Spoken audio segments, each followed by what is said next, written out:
তুমি ঠিক জানো এটাকে খাওয়া যায়? হ্যাঁ, এটাকে খাওয়া যায়। এটাকে তুর বলে। আমি তুরটাকে আগে কেটে ফেলি, কেটে বের করে নেই। এইবার বের করে নিলাম, এটাকে একবার কেটে ফেলি। জনিকে একটা মেসেজ দিয়ে দেই।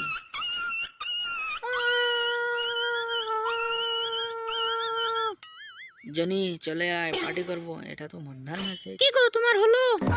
আমার অনেক জোরে হাগু পেয়েছে, একটু হাগু করে আসি। তোমার সব সময় খালি হাগু পেয়ে আমার সময়। এইবারে এদিক দিয়ে বেরোই, বাড়বো কিভাবে? যে উঁচু রে মা গো, ও মা যদি পড়ে হাফ পা ভাঙে যায়। দেই লাভ দেই, আল্লাহ মাবুদ, দিলাম। এইবার যাই। এটা কি বন্ধু? এটা অনেক বড় একটা ইম্পর্টেন্ট জিনিস, তোকে পরে বলবো। ওই দেখ ঠাকুরদা কিভাবে কষ্ট করে জল দিচ্ছে, আমরা চল ঠাকুরদাকে একটু হেল্প। এই ছবিটাকে কতজন ভালোবাসে তাকে একটা লাইক করবে, আর কতজন দেখে তাও কমেন্ট করবে।